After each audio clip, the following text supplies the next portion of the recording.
This is working.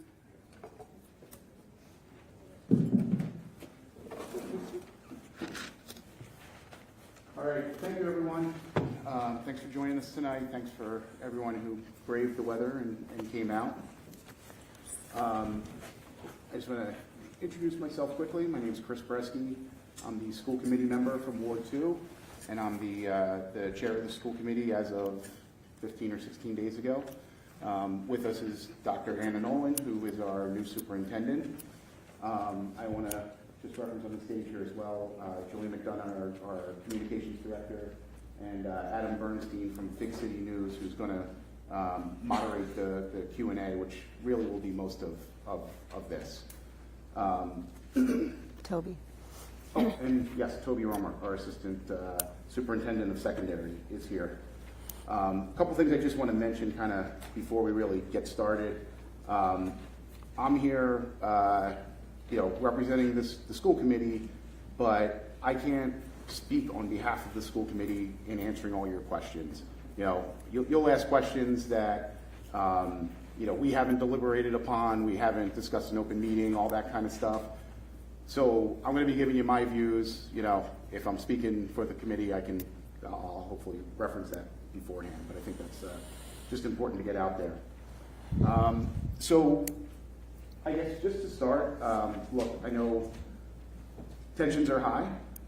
I know people are unhappy, and for tonight, I'd like to ask that we all be civil, and I want this to be a productive meeting. I want to answer as many of your questions. We want to answer as many of your questions as we can.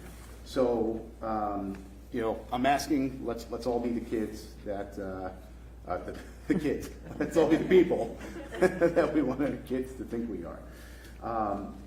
And that's everyone in the room, which, if you were brave enough to gather here in the weather, I'm sure this will be a civil conversation, but goes to folks online as well. So there's something I just want to state up front that, we've gotten to a very difficult point here, and we recognize that. And I want to recognize that this is a collective failure. It is our job as a school committee, as administrators, and our union colleagues. It is our job to figure this out and do what's in the best interest of your kids. We're not interested in looking back. We are interested in figuring out how we can move forward. So, as I'm sure almost everyone's aware, earlier today the school committee filed a strike petition with the Commonwealth Employment Relations Board. And what that means is we believe there is very credible evidence that there is a strike vote that's going to occur Thursday night, with a strike that could start potentially as early as Friday. What that logistically and legally means, and I'll give you the very quick version, is they will investigate that claim. To the extent they find that claim credible, they will seek a court order to stop it, as strikes are illegal in the state of Massachusetts, or public sector strikes are illegal in the state of Massachusetts.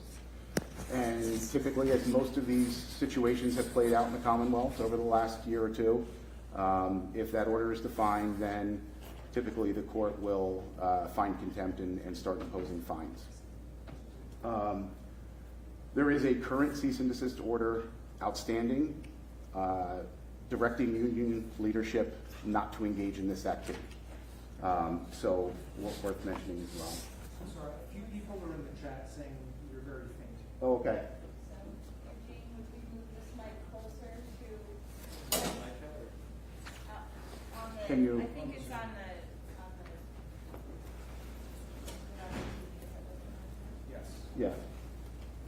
Can you, any better? I think it's that mic. It might be. Oh, okay.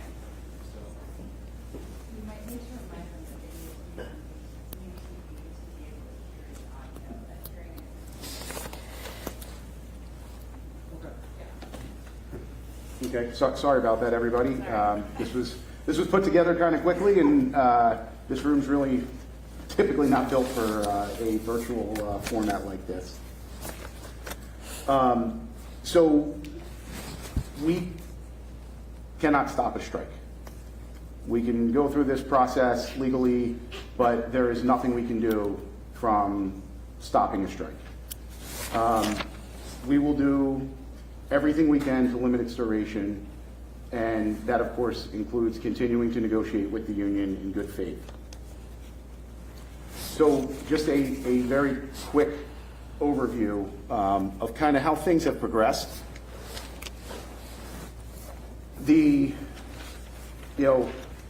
I look at this and say we were kind of getting somewhere. This is kind of how it's supposed to work.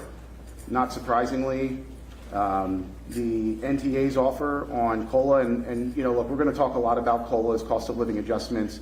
It's not the only vector on which we're negotiating, but it's certainly one that gets a lot of the attention. And their offer started well above what is the peer average of where these things have settled over the last year or so. Our offer started below that line, and we were converging towards it. We are where we are now, but it's not as though there hasn't been some amount of progress that's been made, and there has been plenty of agreements along the way. And so, if you can go to the next slide, Julie. There's a big piece of this that just comes down to competitiveness of is our offer competitive? And so this analysis here is looking at 4 different spots of teachers. So a teacher with a master's who's on the top step, the highest paid cell in the salary scale, etc. This is the NTA's leadership analysis. This was posted in their November online update. It is their peer group, which consists of 8 schools: Belmont, Brookline, Concord, Carlisle, Lexington, Wayland, Wellesley, Weston, I think I missed one, Lincoln, Sudbury. This analysis has not changed from when it was posted, with the exception of, I think, the numbers for Weston were wrong and we corrected them, but I'm happy to have that discussion if there's disagreement. And all I've done is updated this for our latest offer. And if you look at us and you weight these 4 employees, so to speak, equally, and again, this was their choice of 4 employees, we are the median district. We are 5 out of 9. That's how we rank. That is our current offer. If you can go again, Julie. So as I mentioned, there is other vectors on which we're negotiating, and parental leave and healthcare are probably 2 of the most prominent ones outside of COLAs and salaries. And again, here we're just looking at where is our offer relative to the peer average and relative to the peer range using that same peer group, which is their selected group of peers. I would argue, I think Dr. Nolan would probably argue that we think a broader peer group is more representative, but we will use their comps to have this discussion. And the question I look at is, okay, are we competitive? I'm sure, and with certainty, they would like us to be more competitive. There's no question about that.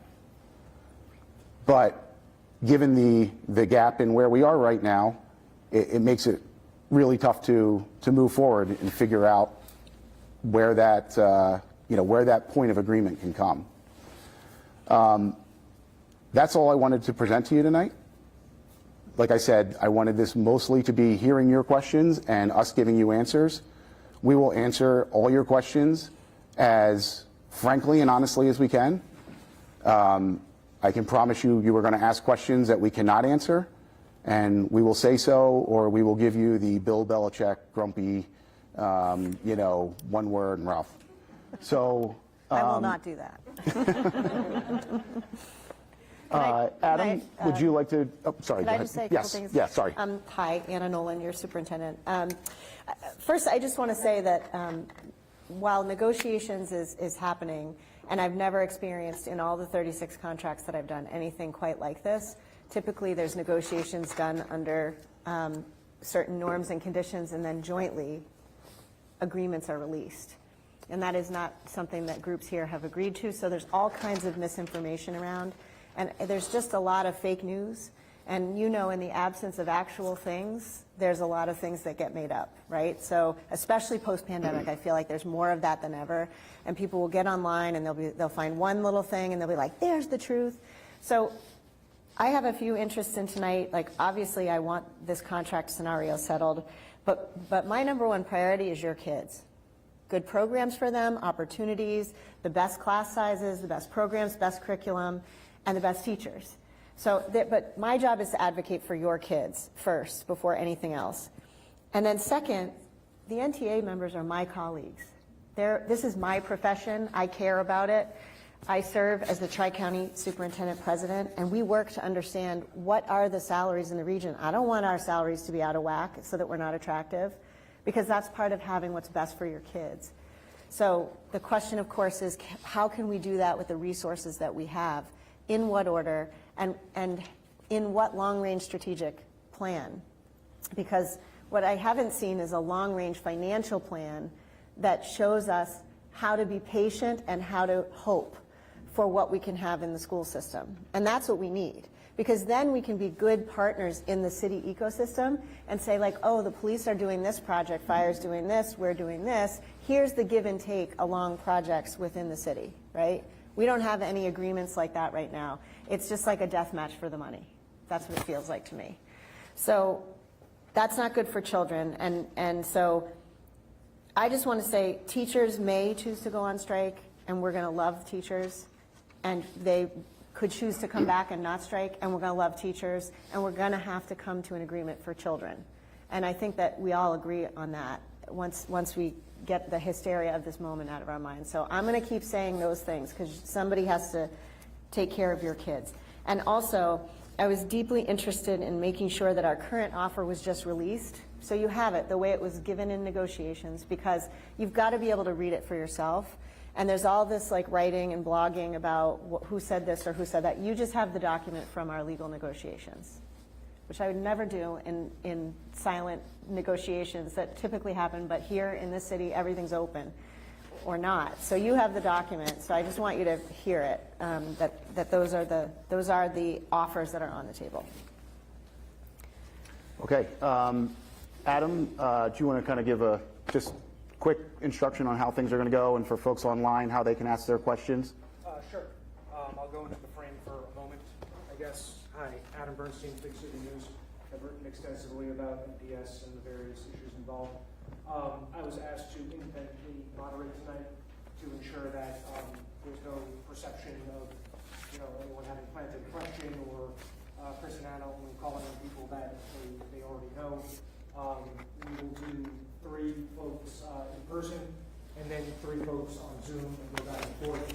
I think most of us have families and try to respect holding this to 9 p.m. sharp or maybe a few minutes after to get as much information as possible. And in that spirit, we've asked everyone both in person and on Zoom. As a reminder, this is not a public comment. It's really to trade information and to take advantage of Chris and Anna being here to answer questions. So we'd ask everyone to ask their questions more succinctly than I am doing now. So does anyone in the room have a question about the circle?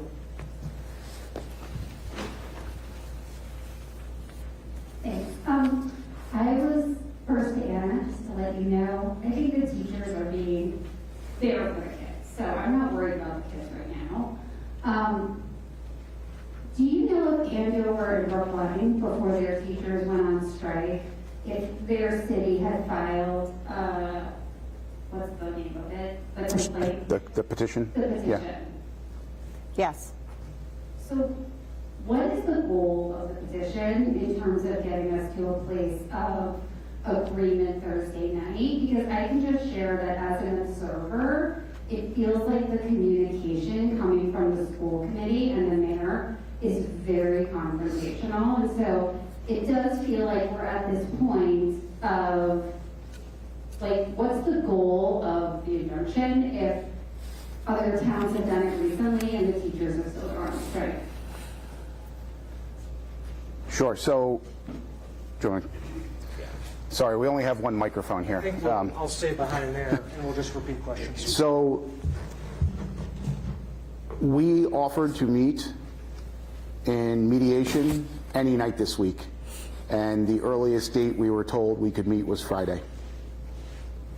So, I don't know what the path forward is to say we can stop this before Thursday night, because there is no agreement to meet before Thursday night. So I don't really have a card to play there. So this is literally my first rodeo for this. So that's the first one. So the idea apparently is it decreases the length of the strike because there's already a court order for our staff from opening day convocation. So it would stop it from prolonging the scenario.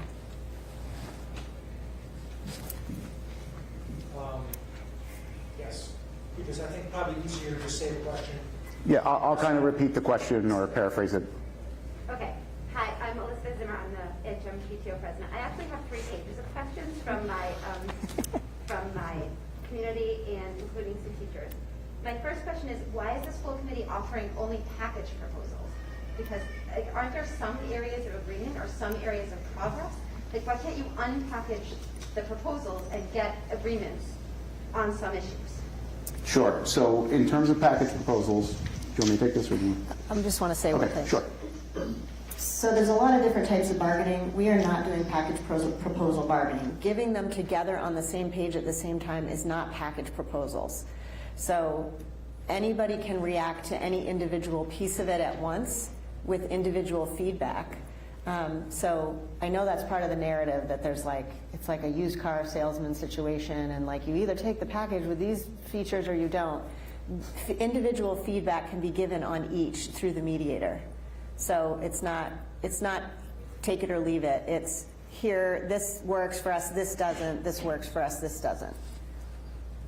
Yeah, I mean, if you wanted to think of it as, you know, you put some things on the table, the other side can say, oh, okay, well, you know, yeah, some of those things work, some of those things don't, and you come back and, you know, they have their package, so to speak.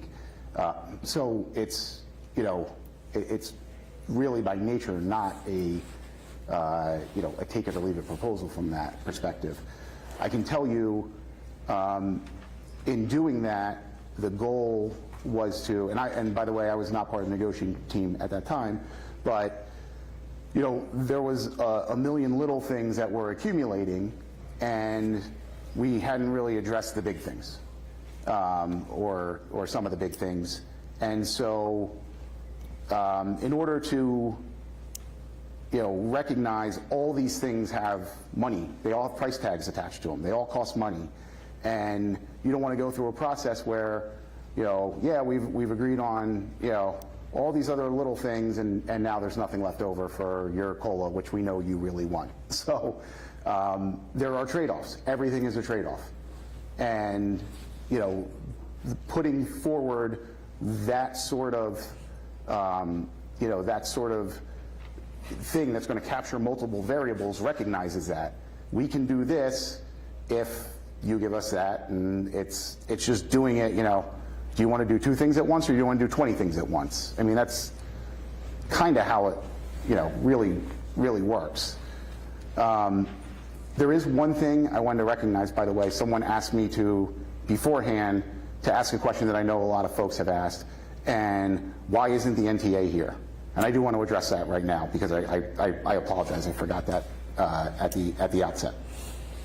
So number one, we can't be in a open debate with our union colleagues and, you know, negotiating outside of a mediation session. That would be considered direct dealing. and I'm sure there would be a unfair labor practice filed against us immediately. Secondly, you know, we had a smaller room here. We weren't sure how big a space it was going to be. I mean, that's why we kind of put this invitation out in person for, you know, our parent group leaders and officers to be here to represent your communities. And, you know, we were adamant about having an online version so anyone in the community could ask questions. I know it's not the most technological savvy solution, but you know, hopefully we'll be able to get questions from anyone who wants to ask them. Just to further discuss the package thing, so I'm worried that like in mediation, the mediator will say like, just respond to the whole package. And I think it gets people like cranked up, like I got to take the whole package or leave the whole package. So you can imagine how intense the environment is. But some things, I think this is what you're trying to say, Chris, some things like that are linked to cash, to money, are in our package linked, because you can't say we're just all in on COLA and then we can't pay for the health care, or we can't pay for the, so they're packaged in that there's X, this is the pie, you know, if you want all of the pie to be COLA, then there's nothing left for health care. So those are packages that are linked. You can't negotiate COLA in isolation from other things. And that's not even package proposals, that's just the money of it. We had a request to hold the mic close to, Okay. Any more questions in the room? Yes. Sure. Hi, my name is Teresa Correa. I'm a parent at the Lincoln Elliott School, and I've been in this community for many years. And I just want to say that the teachers have always been wonderful to my children, and I've never seen them so unhappy. So obviously, we're all concerned about this. I think one of the things I've heard a lot about is the fact that the conditions in the classroom have changed quite a bit since the pandemic. And yes, there's a lot of numbers up there, and it's great to have those as comparisons. But how are we planning to address the challenging conditions that the teachers are facing, which aren't just the numbers, it's the loss of teachers' aides or the increase in class sizes and all of the other kind of nuances that make their job that much more difficult, which is maybe why they're putting their foot down. And I'm not really speaking on behalf of them, I'm just taking some of the information I've heard and trying to hear all of it from all of the sides. Thank you. I'm going to let Anna answer most of that because that's certainly in her wheelhouse. There's one thing I will say, because this came up a lot during our budget process. It came up a lot during the override. And the question is, well, you know, enrollment's down 8%. Why the hell do we have just as many teachers as we always did? And there's a pretty simple answer for that. You just articulated it. It's a different world. What is happening in schools today is certainly different than what happened 15 or 20 years ago, but it's different than it was in 2019. And it is harder, and kids have more struggles. And I listen to, you know, high school principals tell me, you know, they're dealing with kids who are having middle school behaviors, and middle school principals are telling me they're dealing with kids who are having primary school behaviors. That is the reality, and that's hard. That is a day-to-day grind. But just to answer the question for anyone who's, you know, thinking that of, you know, our enrollment's gone down, why hasn't our staff levels gone down? So looking at 2019 to 2023, we lost about 8% of our students. I shouldn't say lost, because some of it was, you know, the birth rate and attrition and whatever, you know, but our enrollment declined 8%. Our classroom teachers declined about 4%. And that's just a function of, you know, you can lose 2 kids from a classroom, you still need a teacher. All of that was really completely offset, and even more so, by the need for aides and the need for special education teachers. And that is reflective of what's happening in the classroom in 2023 relative to what was happening in the classroom in 2018 or 19. It is just simply a higher level of student need. And I'll let you answer the you know, Sure. the more in the weeds part of it. I would also say that homelessness has been on the rise, as has students with English as a second language. We're now up to 1,000 students in our schools, so that's changed in the last few years. Adding to I call that the classroom complexity has changed. Now, it's not always more people that change, that allow us to address the complexity, but it certainly isn't helped by the budget cuts of the last 2 years, which have reduced by 40 staffers over that time period. So those 40 staffers, we can't eliminate fourth grade, right? So it has to come from places that you can consolidate, and that is hitting your secondary schools the hardest. So your class sizes at your high school are 27 to 32 in all math and, almost all math and science classes. That's crazy big.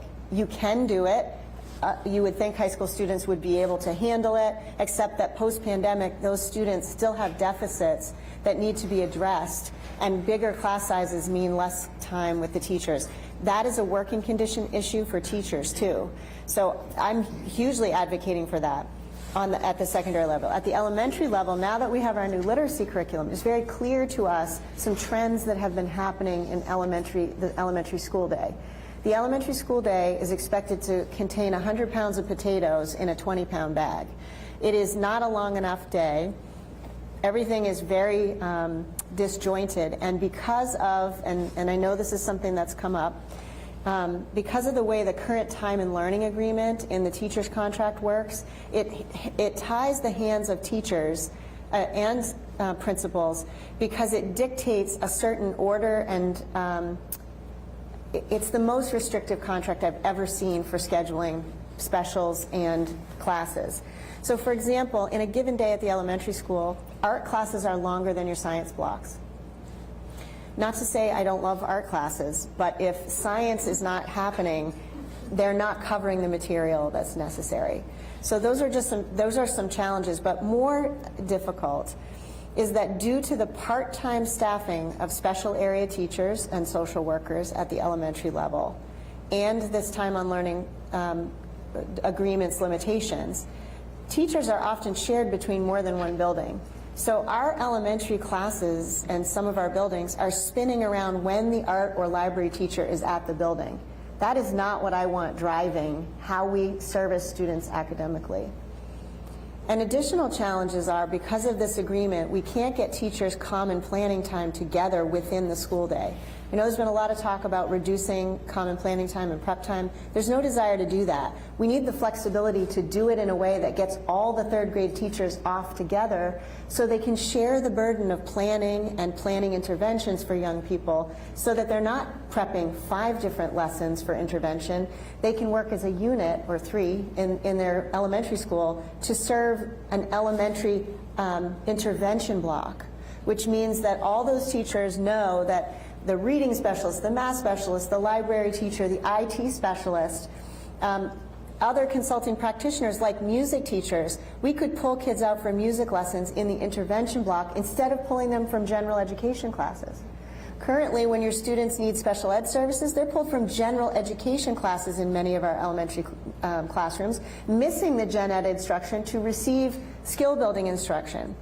That is a schedule limitation. It's not because any teachers are evil. It's not because the union is evil. It's because at a different time, in a different place, with different complexity, this schedule was made and this contract was made. It's time to refresh it. We do that in a working group. We don't come in as administrators on high and do things like that to staff. We would have to have a committee to do that. That's what the time and learning condition changes at the elementary, that's what those proposals are for. And I have coupled that with a proposal to add additional staffing to our elementary schools that are most in need based on student achievement data, weaknesses in math and English language arts, to start with them. Do I want to do it for all 15 right away? You bet I do. A couple schools can do it right now because of their size and the schedule has worked out, but a couple is not how I want to roll. I want everybody to have that same experience and that systematic intervention. This will reduce workload for teachers as well. And any change is scary and new, and so that, and who's the new lady who's proposing all this stuff, right? So that's all in this mix of like difficulty right now while we're trying to solve this.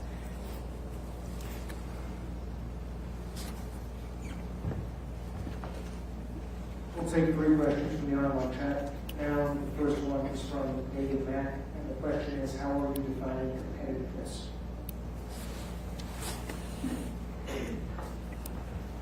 So when I use the word competitive deliberately, there's lots of talk about, living wages and fair wages, and those terms just mean such different things to different people. Competitiveness can mean different things to different people. I think it's a little bit more precise. And I think about what makes Newton an attractive place to teach. And it is not just the salary, although salary is a big part of it. And when I look at us compared to, this very high functioning group of 8 that was up there, some of which are a fraction of our size in terms of both the district and the city, 2 of which are really just high schools. And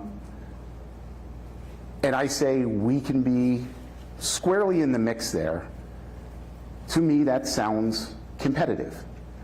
Again, you can argue it should be more competitive or less competitive or whatever, but I don't look at that and feel I'm being insulting.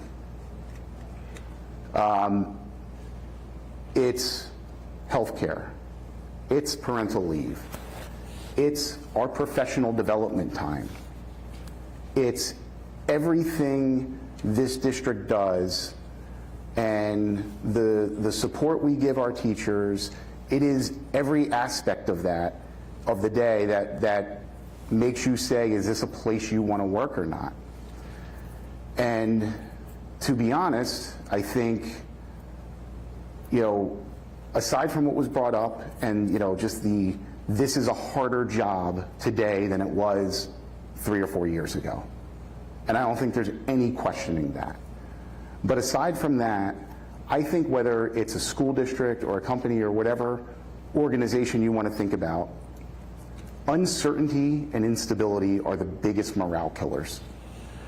And we just went through 2 years of budget cycle where we were cutting teachers that we did not want to cut. I did not vote for last year's budget. I voted for the budget the year before that, but I'm going to call it a rookie mistake. If I could get one back, that would probably be the one. The city council last year did not vote for the city budget because they felt the schools weren't getting enough. Having that, just think of going through that budget season last year and hopefully doing less of it this year, of all the programs that were cut, all the teachers that were cut, all the rallies, and it's exhausting. It's exhausting for the community, it's exhausting for teachers. No one wants to live through that year in, year out. That instability, is that program going to be there? Is that teacher going to be there next year? That is, to me, as big a morale killer as you can have for any organization. Mm-hmm. And so I refuse to put us through that. I refuse to do something that is going to put us back in that place where come the spring, we're going to be talking about which 30 teachers are going to get cut again. I guess, Mrs. Perea, just also to get back to teacher working conditions, I was surprised to find teachers here really bake all their curriculum from scratch. Like elementary schools have 2 curriculum bases. One is our new EL literacy curriculum and one is investigations math. But through most of the rest of the district, there's some products to assist teachers, but not a lot compared to other districts in Metro West at least. And I think that is also contributing to this burnout feeling and low, because right now, the way students are presenting to class, and add the complexity I just mentioned, the language complexity, the culture complexity, the learning loss complexity, and also add in recovering mental health situations from the last few years of sort of living. They have to keep adapting materials. You can't just plug and play what you have used for a long time. And the teachers need more resources. We also need ways to track how students are actually progressing, and they just don't exist in some places here, and that's exhausting too, because you don't see, like, am I truly being effective with this intervention for students? There's not a lot of ways to tell that. And so it must feel to teachers like I'm teaching, and I'm not really sure if I'm making the difference I think that we are. And as a leader, I can't really frame it like, okay, so 7th grade, this is the trend I've seen in writing skills. This is the PD I need to give teachers, and here's what we need to fund. We can't be that strategic right now because we just don't have the tools. So we do need to have funding for that in addition, and that does help teachers to extend their reach, to not have to make them work so hard. I'll just give you one example. So there's lots of resources out there now that are accompaniments to, say, the 7th grade social studies or 10th grade social studies. And within those tools, a teacher can say, I'm teaching about this topic, and then the tool will generate 10 different reading levels on the same topic for the teacher. Right now, our teachers run around and try to find those. They spend time online trying to find those. We could give them those types of materials at their fingertips, which would severely reduce the workload for them in a good way. So I just, those are the types of things we have to start investing in.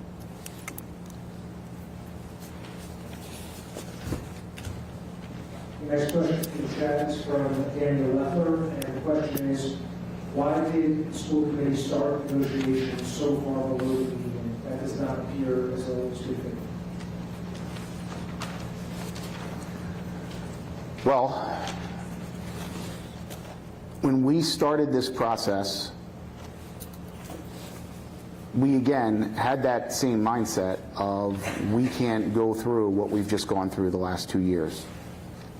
And when you want to look at, that chart that was up there earlier showing, how much it's increased, and it's kind of increased at an increasing rate over the tail end of 2023, a big part of that was finally coming to an agreement with City Hall on how we're going to get some of that, big pile of money that everyone in Newton keeps talking about sitting in City Hall, how we're going to get that, get it in a timely enough fashion that we can make a difference.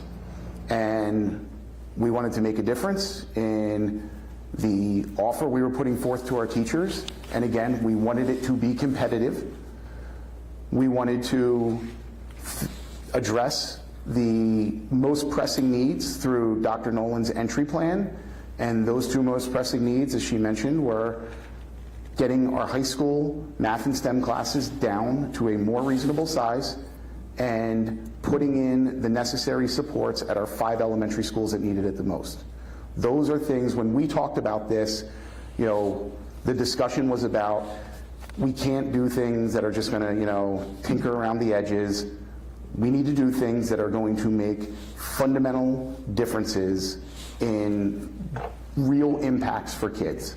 Those two things will make real impacts for those kids. And then, as I said, we increased our offer to a level that we believed it was competitive. So in terms of, we're kind of close to that median line now, we were below it, it's mostly simply a reflection of what funds we had available to fund the contract. It's not negotiating in bad faith to say, you want something that I can't afford. That's not bad faith. Putting forth your best effort and trying to solve a problem is good faith negotiation. I don't know what else to say. But I think the problem is it's all very insulting. Like, I think that the school committees, from a parent point of view, the way the school committee and the mayor have presented information to parents, and I would have to assume to teachers who came back from a pandemic, are giving everything to these kids. I mean, I have kids at 2 schools. Those teachers have still been operating clubs. They have still been calling parents. And so it feels like this representation that the teachers are asking for too much. It feels in consulting, and even if you're doing everything you have to do to get the town what it needs, from a communication and like press perspective, it has really been botched by the school committee. So I feel like what I really want to understand is like, what's your plan over the next few days? Because the towns that have gone on strike for the last 2 years have gotten what they wanted. The teachers have gotten what they wanted. So it feels like we're at a point where we're still talking about 2 years ago. But like we're in a moment where you're still sending hostile emails about the teachers to parents, when many of us are here, I think, fully in support of them. So that's what I want to understand, not the political explanations of why you guys have been doing what you need to do over the last years. Sure. So let me paraphrase a question that was in the room. Our negotiations suck, or our communications suck. Yeah, you got it. Good job. So, look, there have been elements of communications that, you know, I probably disagree with, and I probably wish were worded differently. I wasn't writing them at that point in time, so, you know, I do think, you know, what the school committee has put forth has been factual first. Now, to the extent that, you know, there's a tone or wording or things like that, I get that. And, you know, I won't argue the other side of it entirely. I will say, I think, you know, there is an inherent level of skepticism that exists, and I think that's, you know, it probably preceded the pandemic a little bit, and it's only, you know, been exacerbated since then, and then you rolled right into this, you know, what became very contentious very quickly. And, you know, it's one of those things you look back at and you're kind of like, wow, how did we, that, you know, that escalated fast. How do we get here? Again, I'm not going to say the school committee has no blame in that. You're not going to hear that from me. I do think, though, you know, there can be an element of, if you're looking to be outraged, you'll find a way to be outraged. And, you know, again, I am really trying to find the avenue where we can have a discussion and talk about what matters and do it quickly. But I need a partner to have that discussion with. So I don't have an answer to the other part of your question of, you know, what are we going to do over the next couple days? Because I don't have a path forward over the next couple days, if I'm being perfectly honest. I know that's not a great message, but that's the reality of the situation. Do you want anything? Fair to the people of this, we'll ask the third one, and then I'll come back to you right after that. Thank you.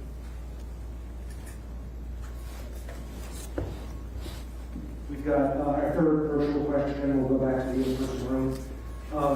What have the district's COLAs been like over the past 10 years compared to peers? To only look at the past 1 or 2 years is not very informative. Yeah, so that's a good question. I don't have that data over the last 10 years. In our last contract, I think the weighted average was, yes. I misspoke the question. It was Okay. not over the past 10 years compared to peers, but rather compared to inflation. Oh. That I can answer. Thank you. So, you know, the NTA leadership has talked pretty extensively about losing real wages. And I think the analysis Mike put out was something like, you know, we lost 6% real wages. In other words, you know, the nominal increase in your salary relative to a higher level of inflation over the past 3 or 4 years, something like that. And he is absolutely right. His numbers are correct. That is a real decline. And that is something that people really feel. Municipal government in Massachusetts is not built for an 8% inflation environment. That's the reality. There is no way this city government can grow at 8% and, you know, it's just, you can't make that math work. If you take the longer view, which is what the question was, and look at something that more approximates the average tenure of an NTA employee in the district, and the numbers I looked at, because I saw Mike's analysis and I kind of, you know, I took it to heart. I realized it's an issue, and you know, I wanted to look back and say, okay, well, you know, I know typically they've been getting, you know, 2-something% COLA increases, and we've been in an, you know, almost 0% inflationary environment for quite some time. So looking back, and I look back over the last 4 contracts, I guess it was, so it starts in September 2011, I believe, up until our latest salary scale, which is March of 2023. An employee earning only a COLA increase, so if you were on the top step of our charts back then and have earned only a COLA increase, you have just about exactly kept pace with inflation. So you were doing better than inflation for 8 years or so, but you were doing marginally better. And you don't feel doing marginally better. You're not like, you know, high-fiving that I'm doing slightly better than inflation. You don't feel that the way you feel, I just took a 6% hit to inflation over a pretty short time period. Like, psychologically, that is a much tougher thing to manage and deal with. So, you know, the sheer financial aspect is COLAs have kept in pace with inflation over the longer term. They absolutely have not over the shorter term. There is no way we could ever make them keep pace over that shorter term, but, you know, hopefully we're getting back to a more normalized inflation environment, and, you know, that pain will be lessened, because that is real pain. Do you want to pull up your chart on your computer? That probably would be more than I can Do? I have a whole great little chart on this. Anna's asking me, but it might. He has a chart. I have it. I would need you to put it on. All right. Well, why don't we go to the next question? The lady in the glasses and the black turtleneck. she's on Okay. at the moment. Sure. All right. So just following up with her question, I completely agree with her that the tone of the communications has been just really contentious, and it seems like that you're kind of blaming or throwing the teachers under the bus for what they're asking for, when the reality is, from what I'm hearing from both of you, is that the conditions are harder, the needs of the kids have grown, and we've had less money to throw at, to use towards the schools. So it seems to me that the reality is that the problem is not with the teachers and what they're asking for, but with our budget, our overall budget. And so what are you doing, and what can we as parents do to drive that point home, that the schools really need more money so that we can meet those needs of the kids, and we can pay our teachers what they deserve to be paid. And we can do that into the future, because I feel like all of these issues that we're discussing could really just need more money towards the schools. And I think that the strike is like the teachers just trying to get everybody's attention to it, and good for them. So I just would love to hear what you can say about what can we do, what can you do to help us as a city put more money to the funds that are needed into the school. And how much money is it? Sure. So you look like you wanted to. Yeah. So, I've been giving some information to some parents who asked me the same question at Oak Hill this week. So in the region around you, most of the districts have had much bigger yearly increases in allocation than 3.5%. And included in your long-term budgeting was also OPEB costs, which reduced the amount of money that went directly to teachers. and directly to the school budget. That's been removed. Chris's advocacy helped with that last year. But the truth of the matter is, I will be setting that agenda in the upcoming budgets and saying to you that I cannot back into a 3.5% budget. So to your question, I don't know how much it is because, and everyone's writing emails like to the mayor saying, just give them 5%. That's not going to cut it. It's not going to get us the teachers' demands and the program improvements and the services and the restorations that you want. We're trying to recover from several years of underfunding. So, I do believe that your override that did not pass was necessary. It will be necessary again. Even if the mayor gives us $50 million this year, that's going to run out shortly, and we're going to be in the same situation that we're in again. And, we can talk about what's a one-time fund and all of those things, but simply put, the yearly allocation, the yearly budget has to be different. And right now, in the ecosystem of the city, we're not being offered any other place to go. So there's been additional monies. We've put it in the teacher contract and these program improvement areas we just told you, high school class sizes and elementary intervention. And then $925,000 of one-time funding from free cash to go towards curriculum purchases. And I just want to give you an example. So my former district, Natick Public Schools, we had an $84 million budget. We had 5,300 kids. My curriculum budget was $1 million. In Newton Public Schools, 12,000 kids, but much bigger budget, $250 or $60 million. 68 million. And $1 million curriculum budget. There is no way we can do the professional development, the assessment, the paying the teachers to do the curriculum. And that's one of those things that also helps with teacher life standards, right? I learned to be a superintendent writing curriculum and doing summer leadership work.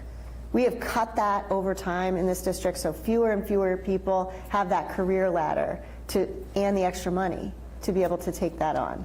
So it's all of those things. I mean, right now, the school committee, I don't want to speak for the school committee, but it looks to me like they're backed into an amount of money, and they're saying to the teachers union, please negotiate with us, this is what we have, and there's nowhere to go. So it's contentious, and it's yucky, totally yucky.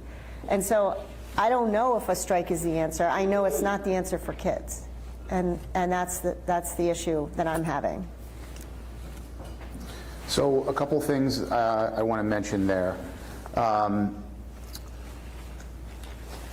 There's been a couple levers that we've been able to pull that have and will make a difference. So from a very big picture perspective, in the whole of the city budget, the thing that has been the most meaningful, fastest growing piece of that is our pension funding.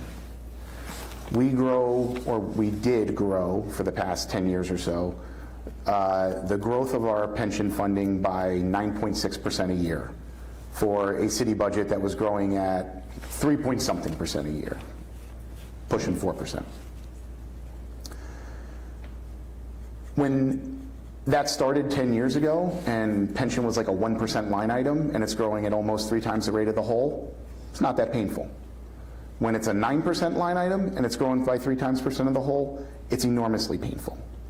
And so there's been this crowding out effect, and myself, and with the help of 4 city councilors, we pushed really hard, and we got that dropped to 6.6%. That is determined by a retirement board and whatever, and the mayor kind of negotiated that, and I think the number was, we publicly said this. We said we think it's probably supposed to be about 5%. That's what balances the risks of not funding it versus the risks of throwing more money at it. We recently, as I said, went to the mayor and negotiated something where she was trying to get these stabilization funds, and I'm sure probably most of you have heard that concept, heard her talking about it, where we were going to get this money over some of the free cash, the big pile of money at City Hall. We were going to get it over 8 years, and the increase in our budget next year was going to be something like $600,000 or $800,000 from that, and it just didn't move the needle. So again, we went and we put forward a plan that said, we need this more front-weighted, we need to make those differences I was talking about before, and we need to do it now. And we got most of what we wanted. We didn't get all of what we wanted. I would argue the city grows a little faster than the mayor says it does, and there's a level of conservatism in the budgeting that I probably think is overly prudent, but reasonable people can disagree on that too. I mean, I'm not going to sit here and say I know the city budget and I can predict our future revenues better than an entire city finance department. That would be, that'd be a little bit of hubris. So it's not for a lack of trying to get money into this system. I mean, we spend a good portion of our lives trying to get more money into this system.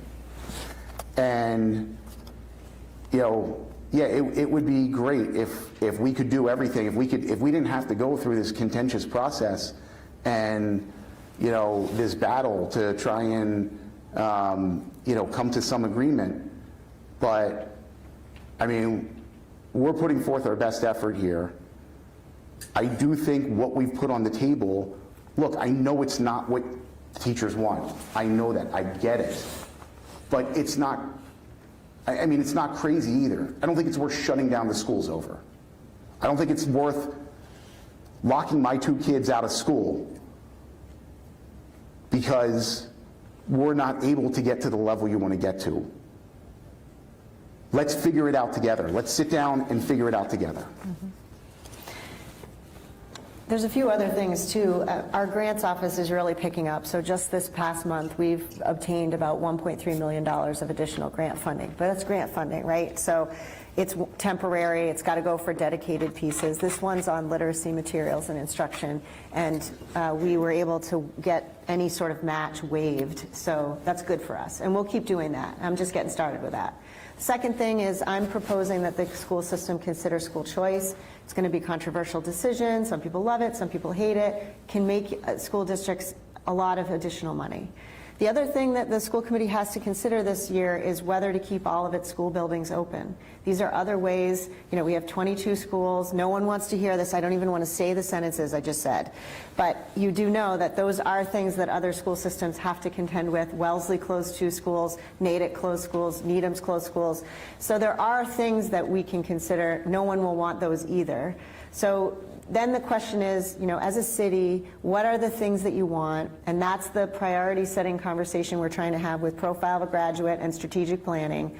And when we know that and the school committee sets that strategic direction, we will run like hell towards those goals. And we will push, and we will say these are the things that the city wants to spend money on. So we're just not in that kind of alignment right now. So it's sort of everything is important, and this is the problem for negotiations right now. We want to make sure we get to more. Okay.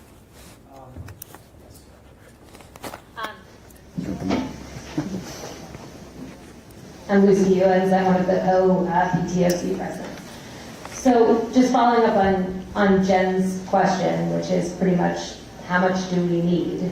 The question that we hear a lot, everybody in this room is a parent advocate. That's why they volunteered for the positions that they're in.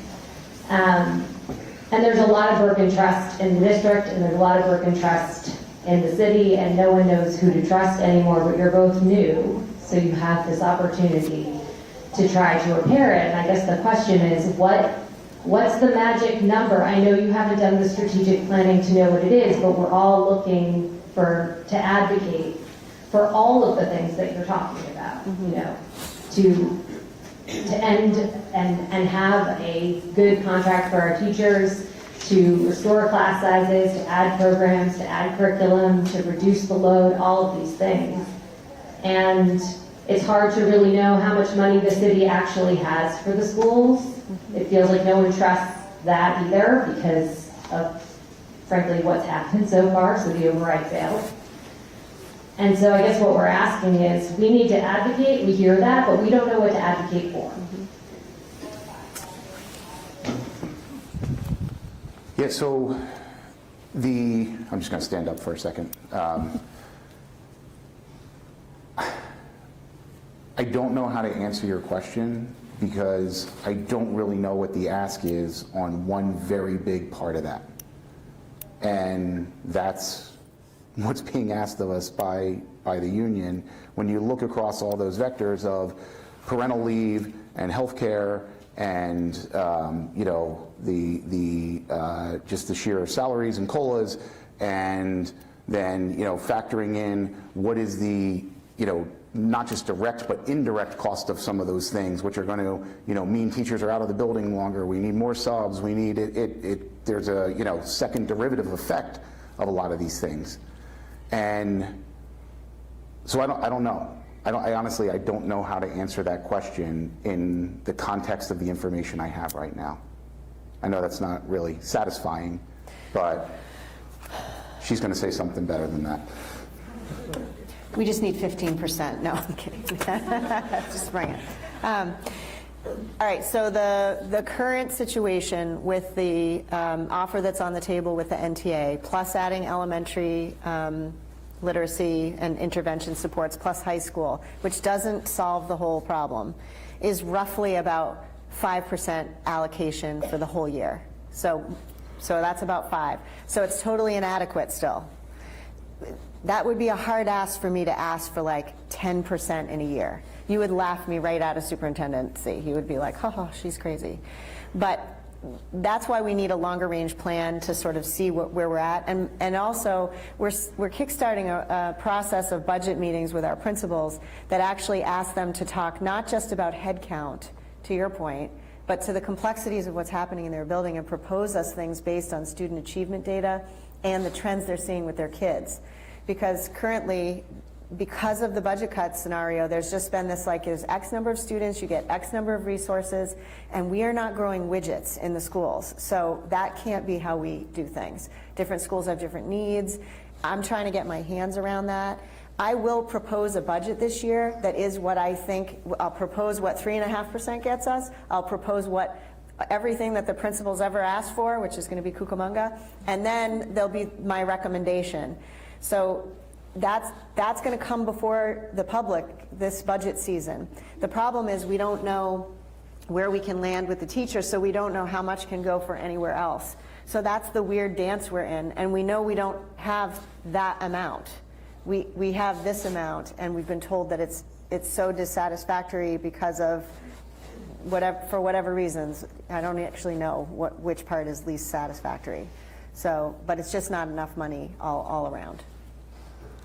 Yeah, and just one point I would kind of say again, and you know,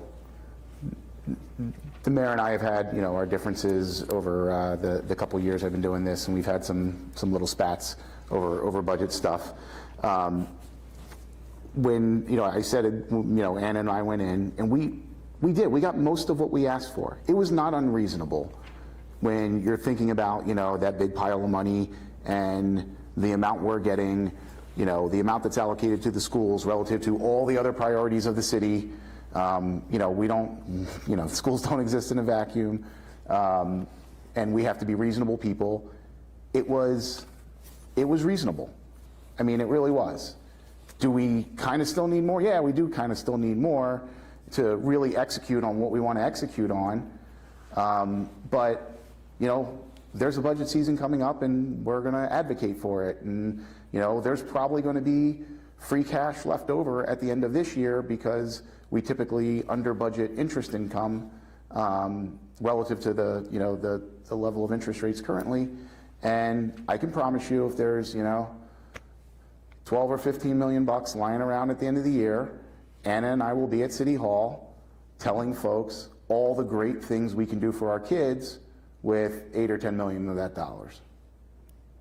And I think that's, you know, we're not going to stop advocating for what we need to provide the service our kids deserve and what I know you all want.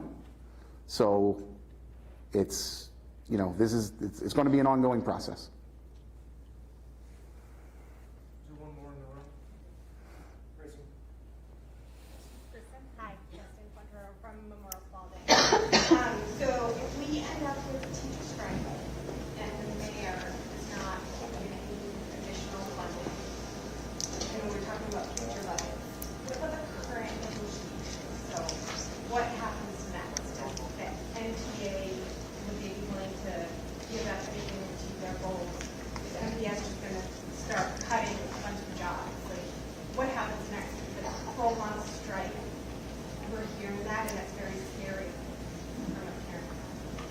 Yeah, so I'll answer from my perspective. I mean, there's really sort of three avenues through which this whole situation can be settled.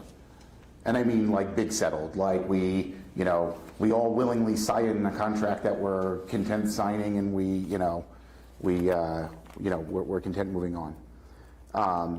One is City Hall comes up with more money and that bridges the gap. One is the school committee cedes to demands and says we're not going to do those priorities that we talked about. We're not going to hire high school math teachers. We're not going to put in those incremental supports. And, depending where it lands, maybe we're right back to laying people off next year. And that, I think, given where we are as a district, will cause irreparable harm. And so I don't want to be putting out that statement that Andover put out saying, good news, we signed a contract, bad news, we're going to start cutting people immediately.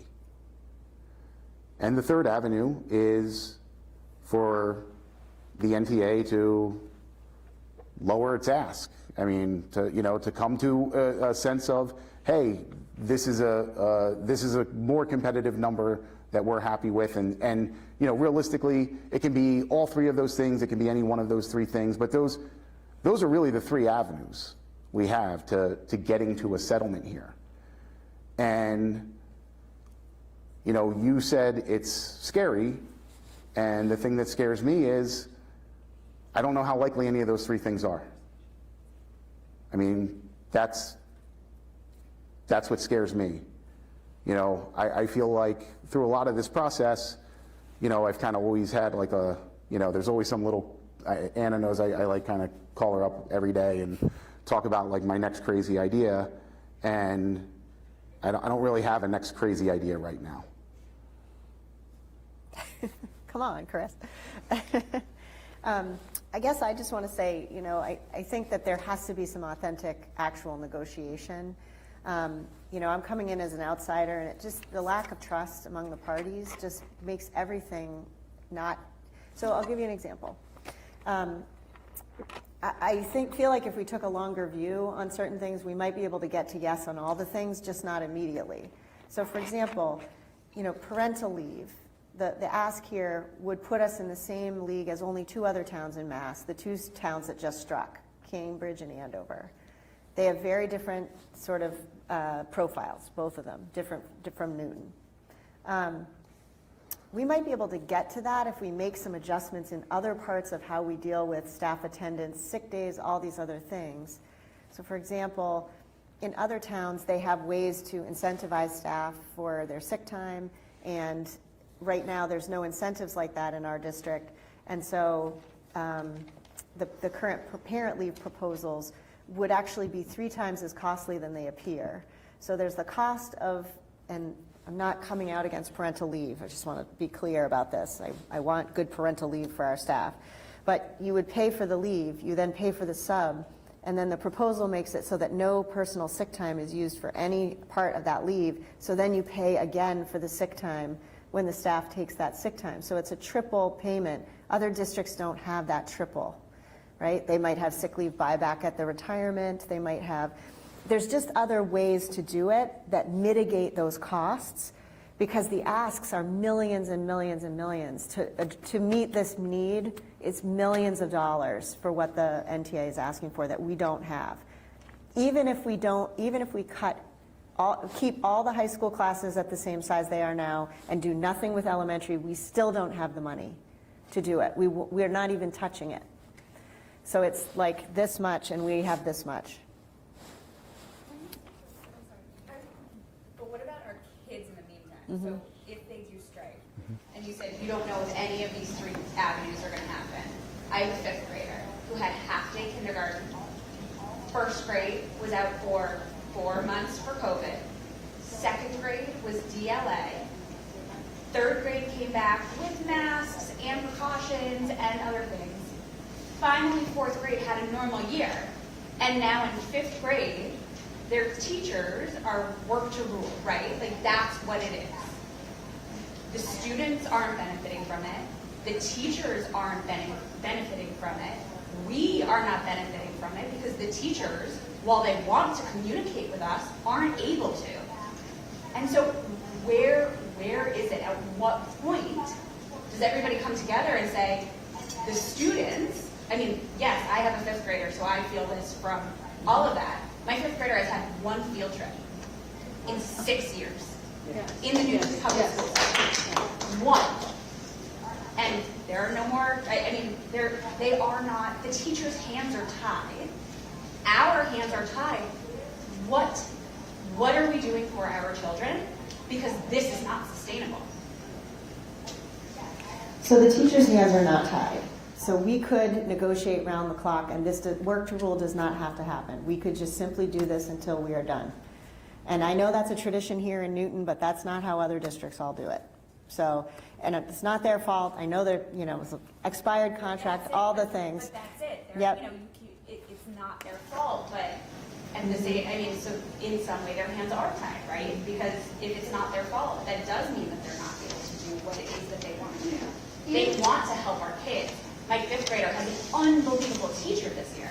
We are so lucky that our teachers are our teachers, but they are not being given the tools, this year specifically, to do what they want to and what they feel they need to for our children. So how do we come together so that my fifth grader, for the last 4 months of school, can finally have a normal Newton Public School education?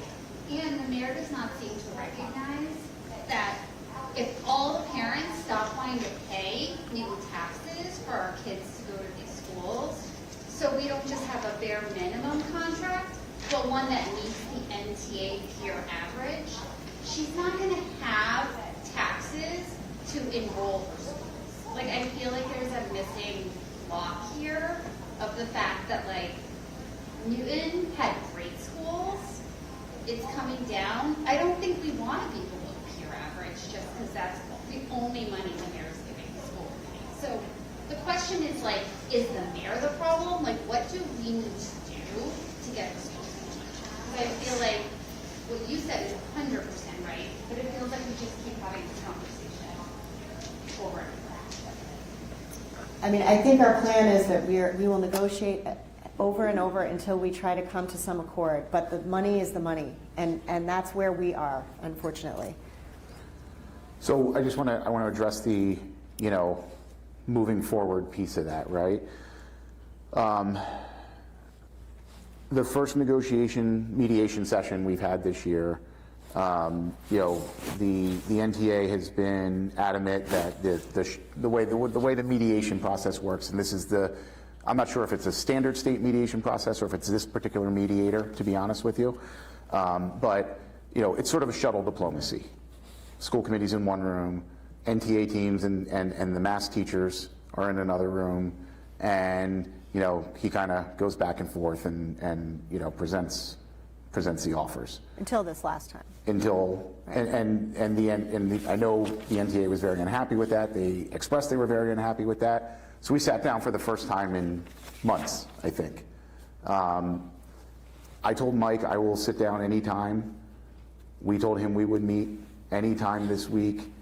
I mean, I know they have complained about, you know, the peers we're using when we're making comparisons. I adopted Mike's peer group that he had published. I am using his analysis that he published. I am trying to do what I can to look for common ground, because part of the problem is we don't even have a common set of facts.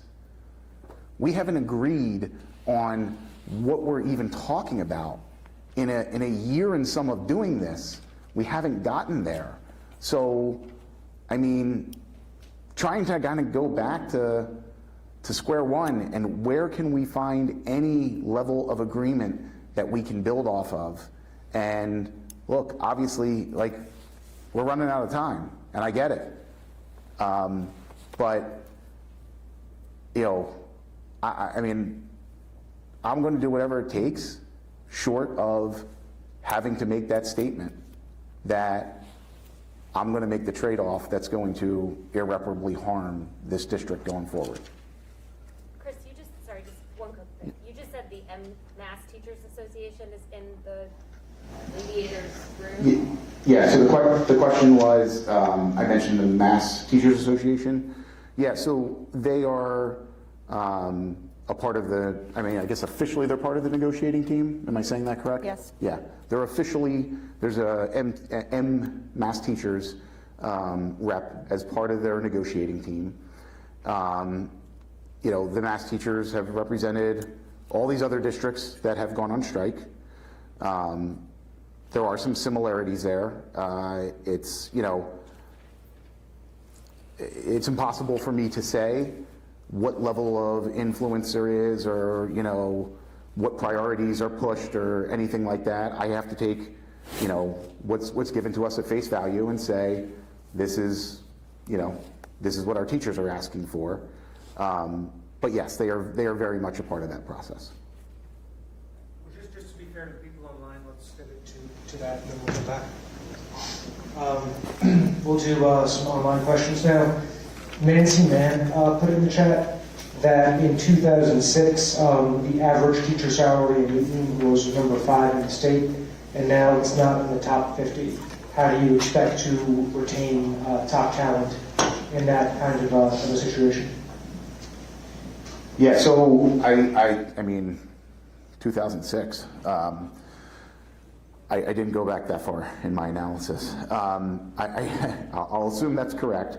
I'm guessing that information is coming from the DESE website, which publishes, I mean, if you ever want to go and, you know, look for, DESE publishes statistics on everything under the sun.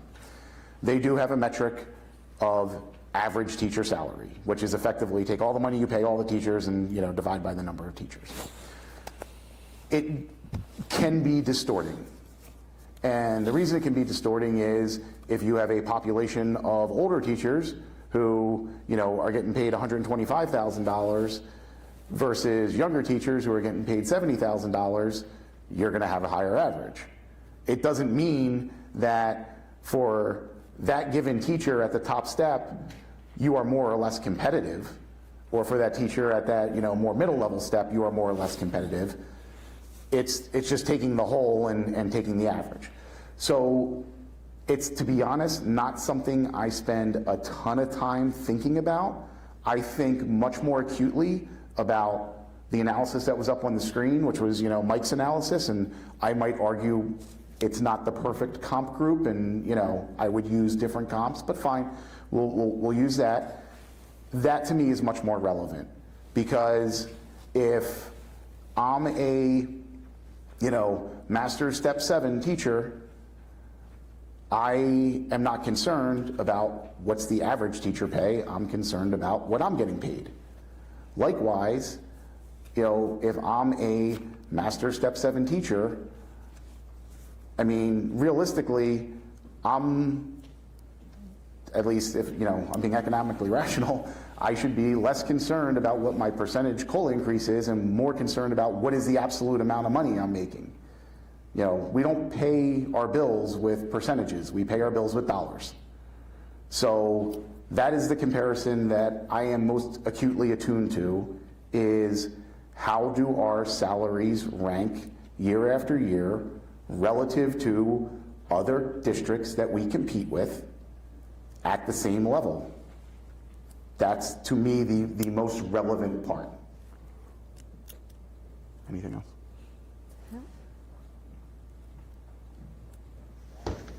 Next question from the chat. Dina Snyder asked, how did we get farther away on the COLA negotiation now than we were previously, and how did it get to that point?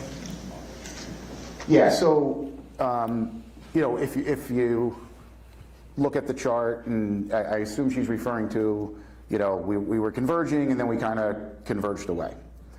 And obviously that doesn't feel great. In fairness, you know, there was all these other things that were embedded in our COLA number that we can afford. There is, you know, a certain assumption about healthcare and a certain assumption about parental leave and all these other things that are really big ticket things. These are not small items. So likewise in their number, you know, embedded in there was same stuff. There are assumptions about healthcare. There are assumptions about parental leave and the like. So, you know, you can't look at these things in just pure isolation and say, wow, we've gotten so much farther apart. I mean, I guess we did, but you know, I don't want people to see that and, like, you know, feel like all hope is lost, that, you know, you could never possibly get there. It's a reflection on one of those variables. So I don't want to overplay that. I mean, to me, the real part of looking at that piece of analysis was to say, shocking, we started below the mean, they started way above the mean. We were getting there. We were making progress. You know, that it's intended to, I think, inspire a little more hope than less.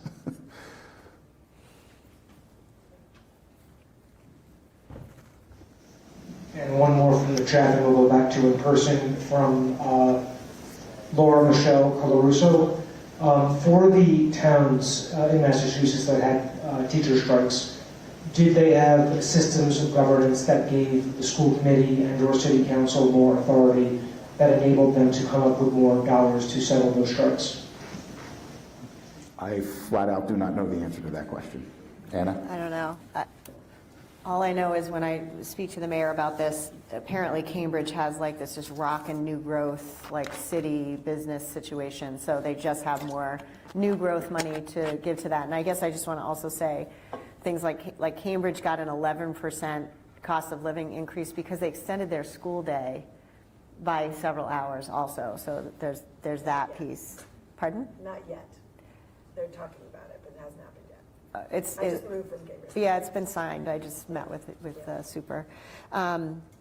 So anyway, it's 11% increase that year for them. So that's a school lengthening day. I don't know about the Andover piece, but I do want to just correct one misconception of something that was said before. Those places striking actually did not receive big changes from what they had before. The pattern, unfortunately, is there's a strike to make a statement, and sometimes offers before this year that were already on the table were accepted during that time period. So it's hard to know what is an agenda, a larger state agenda, and what is our local agenda. I think those things feel very aligned right now, but I don't know. One of the downsides for this year for me as a new person is I haven't been allowed to have access to teachers in the way that I would normally. So I can't even have those focus groups in the same way. I did meet with about 400 teachers who came in to see me privately, but you know that's different than actually like having focus groups and culture surveys and all the things that good, healthy workplaces do. We haven't been able to do that kind of work. Go back to the person there. Who hasn't spoken yet? In the gray sweater, man.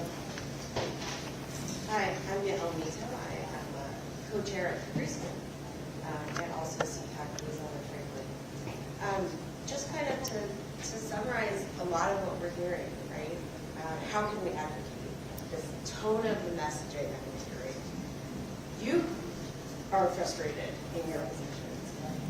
Dr. Nolan, something that we've heard from you in communications and emails and that in person is your staunch advocacy with the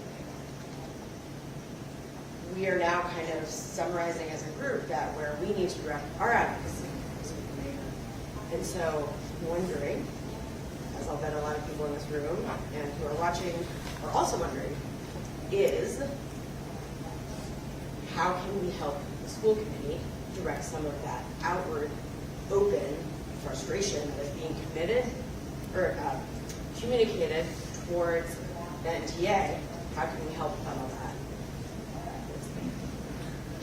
So the question was, you know, how can everyone in this room and people online, you know, really channel their energies to get what we need from the city? Is that a fair? And how can the school committee also continue? And how can the school committee continue to do so as well? So I'll speak from my own personal experience in what I would consider kind of the couple successes I've had in advocating. And, you know, I first got into this whole game during the pandemic, fighting to get kids back into school buildings. A group of parents formed together, and you know, we went out and solicited doctors to write a big letter to the city council. We had 250 some physicians in Newton sign that letter, and that was, yeah, you know, the beginning of getting the medical advisory group put in place. I talked about the pension funding, and you know, I worked closely with 4 city councilors, or 4 city councilors, and you know, we met over the course of a year.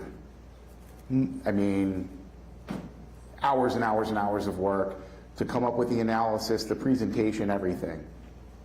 You know, I would consider what Dr. Nolan and I put together to get in front of the mayor to talk about how we're going to get, you know, those stabilization funds in a manner that's going to be meaningful and make an impact. And I think that was at least a partial success. In all those instances, it wasn't having, you know, it wasn't the rallies and it was like rolling up the sleeves and doing hard analysis and putting together what you thought was a bulletproof plan that says this is a better path forward. And like, I know that's not a great answer because I can't go direct you to do that. I mean, but I'm just telling you, that's the only success I've had in, you know, in the advocacy I've put forth over the last 5 or 6 years. I mean, it comes that way. You know, I don't know. I mean, I can't say whether it's going to be successful to go stand outside her door every day. I mean, I guess it doesn't hurt, but You're in trouble now. I know you. I know people will be there tomorrow. Mm-hmm. You know, but look, I mean, again, it's a tough spot in the sense that, you know, I'll put myself in her shoes and say, well, look, I just put this big dump of money into the schools, and you know, I've got all these other priorities to deal with, and you know, that was a not unreasonable deal, and that's going to be part of the uphill fight you're going to face. So I know that's kind of a crappy answer, and no one's satisfied with it, but I don't know how else to answer the question. I'm sorry.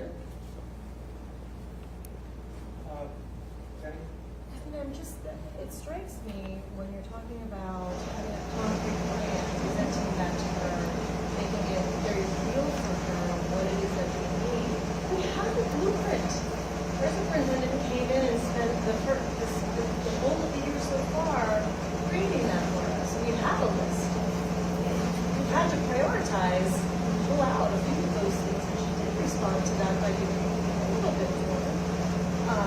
But I think from the perspective of as a parent, without numbers attached to some of the many things that you have in your plan, without really fully understanding, you know, the financial package, the picture of what we're looking at, you know, you can look at things like, you know, there's at least a minimum $4.5 million deficit in the last 2 to 3 years in the budgets that were presented then. We're looking at that probably again, if not more, if not even more this year. I think we do have some numbers up there, but how do we make this more concrete? And at the same time, she does have certainly the power to limit her allocation to a 3.5 increase every year. She can say that, but and the city council can't raise that, but they can raise questions around that. And so do you feel that the advocacy directed to the city councilors as well as the mayor is useful in the picture? Well, I'm taking a proactive stance. Like, I've reached out to City Council. We are actually hosting a budget workshop with the City Council. I'm also trying to host budget workshop with our senior citizens, who are a portion of the community that need to understand that complexity that you're talking about. That, you know, there's a lot of stories about like why so much money now, like, you know, And so it's my job to tell them that. So I'm going to be on a road show about that. I mean, I'm from a town government. I was used to the fact that if the school committee and I didn't, thought that the allocation wasn't big enough, we'd go to town meeting and we'd make our case and we knew how to win it, right? So, and the allocations in the region are much higher than 3.5% over time.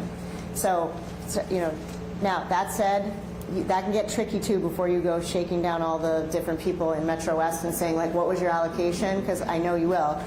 It all depends on where things are bucketed. Like some towns like Needham have a separate special ed stabilization fund.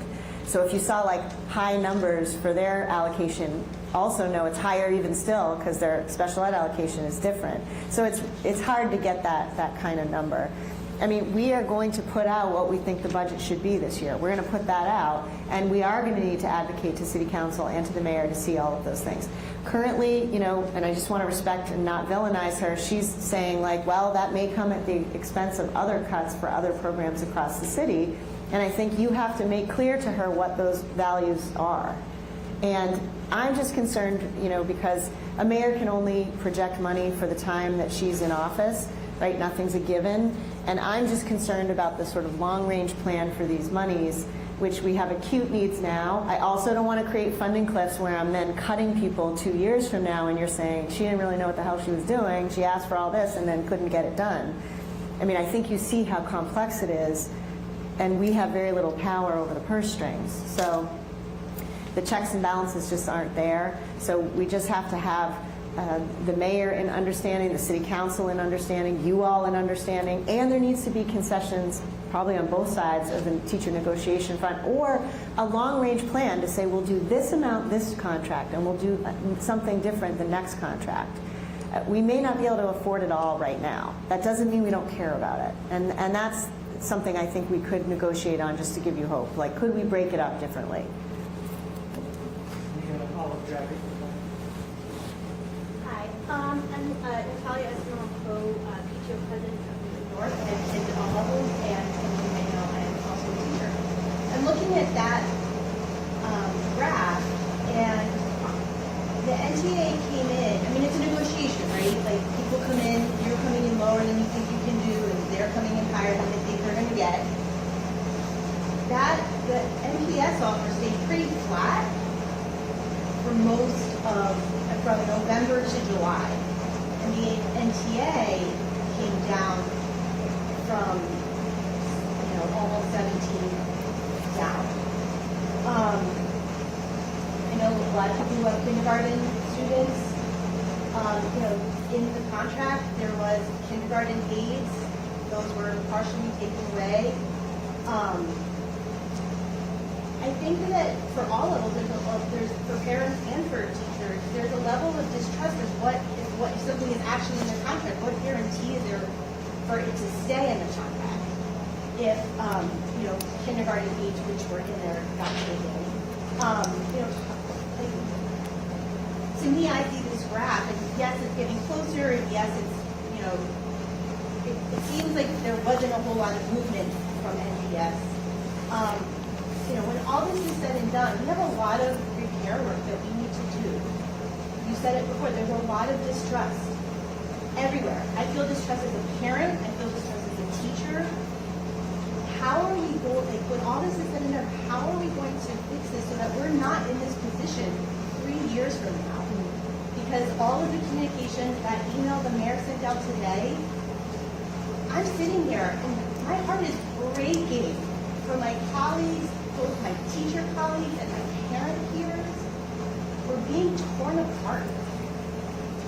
So I think tell me if I'm wrong, the real part of the question there is how are we going to fix this thing once we get beyond this very acute moment? I mean, is that kind of fair? Well, yes, but I also, I feel like seeing that graph, I feel like, I don't know, does that graph look like people are negotiating?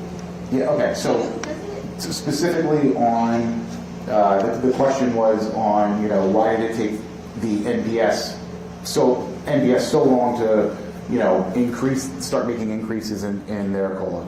So I think there's two elements of it, and I mean, there's probably not a ton I can say on this front because it's, you're starting to get into, the Bill Belichick territory of questions I can't answer. But I will say, a lot of that is reflective of what we were able to do with our own budget. So going through the process of, finding whatever various efficiencies, finding, literally going through and finding the money, finding the little pockets of money that you can, move the needle with. As I said, the biggest piece of that came relatively recently. I think there's an element too of like, look, where the NTA number started at wasn't, close to to what districts were settling for. And so, it's probably reflective of a negotiation that didn't start out well for either side, I think. I think that's a fair enough statement. I do want to talk, though, about kind of the moving forward piece of things, because I think it's a super important point. So, look, number one right now, all of our efforts, everyone's priority is fixing this situation, because there is going to be no winners in this game. There is only going to be losers, and it's our kids. So that is everyone's number one priority. And as I said, I will tell you all right now, I will do whatever it takes, absent that thing that is going to impair us going forward. In terms of, we're going to get past this moment, some way, somehow. And I promised Anna I only need a week or two. And then we will start this over again. And the question is going to be, how do we start this differently? He means negotiating for the next contract Yes. right away. Yeah, no, I don't mean being at each other's throats. We're not going to start that. I mean, we're going to start thinking about the next contract immediately. And thinking about how do we restructure this entire process so we are not starting at this adversarial first step that before we even get out of the gates, we're already, at each other's throats, and, we're being branded as, despicable, abhorrent human beings, and we're putting out negotiations that, our colleagues find insulting. And, I didn't really address that in the earlier question. I probably should. Look, everyone is here because we care about this system, we care about our kids, and we care about our teachers. I have a 4th grader and a 6th grader. We have had nothing but amazing teachers. One was kind of okay, but that's one out of a lot. Thanks, Honest Abe. Look, and I know everyone feels that way. No one would take this job to, go and try and stick it to somebody. I mean, we are here looking to do what is in the best interest of our kids, and that means we have to do what's in the interest of our teachers too, because you can't have a great school system without great teachers. It's simple. But, at the end of the day, it all comes back to the kids. Mm-hmm. So we just have to find an entirely new starting place of how we can rebuild a whole new sense of trust. And time is going to be an element. Like, we have to accept that. We're not going to settle this contract and, it's going to be a love fest day one. I get that. The well is poisoned a little bit. But we've got to figure out a way to get past it, because this is not productive. What we're doing right now, right here, this is not productive. Natalia, I mean, my plan is to do exactly what I'm doing with the principals now, which is to try to get closer to the teacher voice, to hear what is actually happening. I think there's just been like some camps that have happened with NTA and administration, and I think we need to get together in more settings and start that healing process and start listening to each other. I mean, my entire job is to advocate for what kids need and what teachers need. And so, yes, I work for a board. Like, I'm not on any one team. I'm real, except Team Kid. So we need to get a workflow and a communication flow where I can be the intermediary between lots of different places. And I'm trying to set the tone like we're just trying to have a lot of the transparent facts out there in a lot of ways. Our achievement data, what's the real deal with the budget, you know, the conflicts that we have. Like, I don't drink everybody's Kool-Aid on the school committee, and they don't all love me either. And we're pretty clear about that, right? We just have to say like where we disagree. And I just think it's a difference from how it is now. We don't have to be in our camps. And we can do it. And I actually, honestly, I know this is going to sound strange, like we're not in that place with the NTA leadership where we can't have those conversations. Like, I've had a lot of good conversations and really good things for kids and adults. We just have to get more of that. And in this pressure cooker environment, which my 2 cents is really flavored by the MTA and pushed in different directions, I get what their statewide playbook is. It may not have been the best moment to take it on now, here, given the financial landscape. I mean, I'm all for pushing for the profession. I had 2 babies in this field. Myself, I mean, I get the challenges, and I want that for us. But given what I know about the finances, I wonder if it was just a mismatch that shouldn't have happened right now. You could say the same about the school committee hiring Liz Valerio. You could, except the school committees always have attorneys, whether you like them or not. You know, the MTA is their attorneys, and the school committee would be unable to do the work without an attorney. I can't speak to. Yeah. We have about 10 minutes left. I know you've been waiting for a while, and then we have 2 good questions on the Zoom. Hi, I'm Ashley Ness from Owens Elementary. Chris, you stated a couple times that if you met the requests of the Teacher Association that we would be in a place of irreparable harm. You kind of said it when you were answering some other questions. I don't know about anybody else, I was a little surprised to hear that. Yep. Almost glad to hear it because I think it gives me a little understanding about your hesitancy to meet all the requests.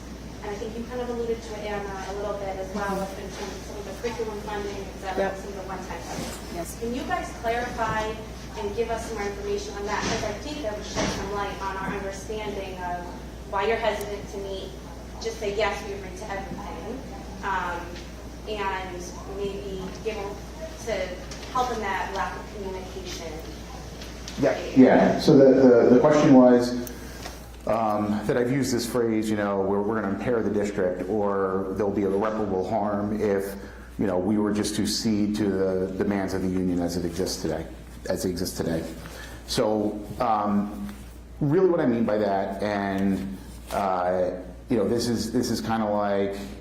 You know, this is a speech I feel like I've been given forever now, you know, from back when I first got involved in all this, is, you know, Newton's kind of done something special over decades, which is be a city of 90,000 people and have, you know, some meaningful economic diversity.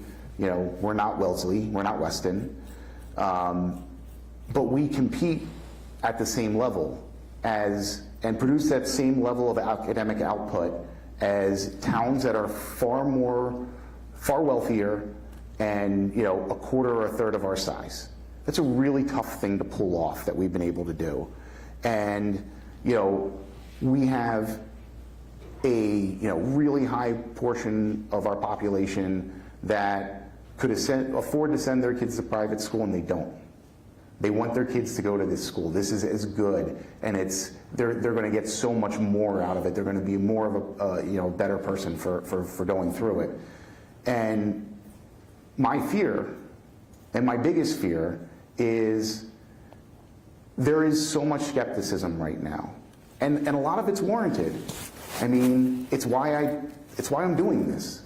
That I was in that seat saying, I don't believe anything I'm hearing. And, you know, I don't trust this institution.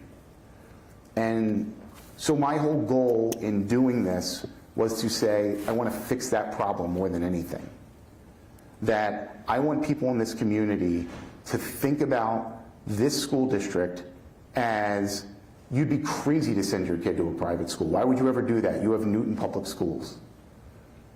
I want to get that back because I feel like it's starting to slip. And if we lose it, we're never going to get it back. So that's what I mean by this concept of, irreparable harm. We can't keep going through this where we're laying off 20, 30 teachers every year.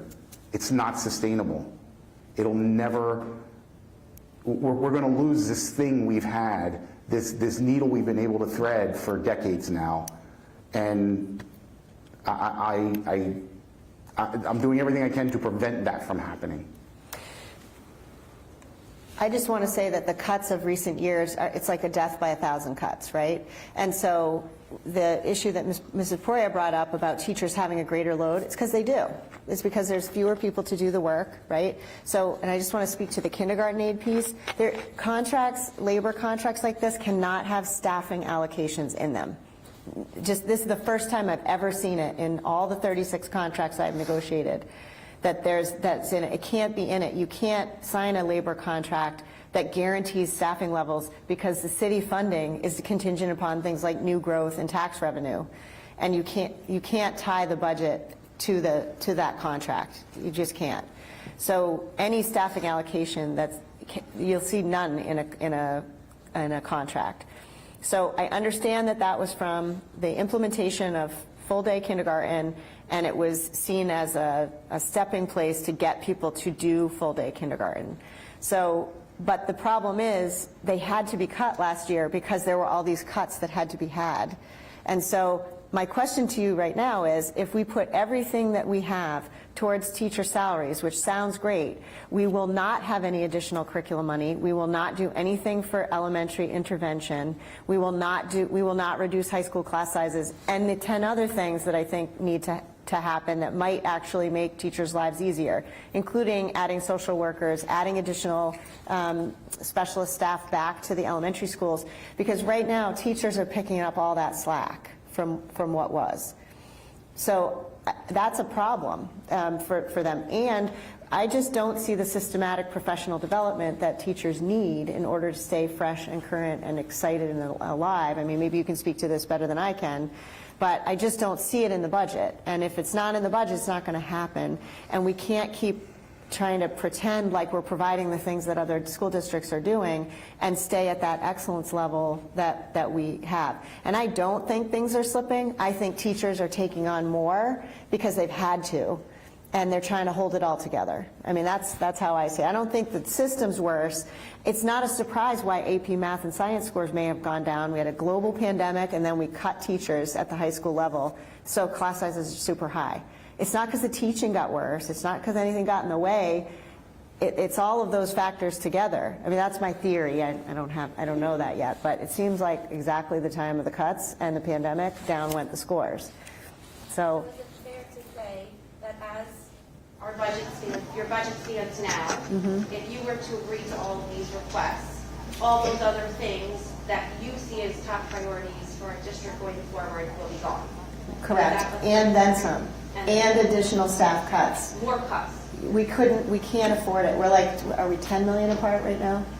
I mean, It's again, between 6 and what number 10 are we talking million. about? So it depends where we land with this, but. Let's do one more from the chat, because there's a lot of people on Zoom, and then maybe we'll do one more in person, and then in the closing statements. Julie McLaughlin on Zoom said that she heard educators feel that Newton now has a worsening reputation. And what are your thoughts on that? And how will we remain competitive hiring talented teachers? Do you want to answer that one? Sure. I mean, I wanted to come and work here. I don't think it has a worsening reputation. I mean, this is a heck of a district, and I'm seeing amazing programming here and things I want to preserve and expand. and I would like to recover from the last 2 years of budget cuts. So I don't see that. Every circle I'm ever in, Newton Public Schools is seen as a great place to work and a great place to be.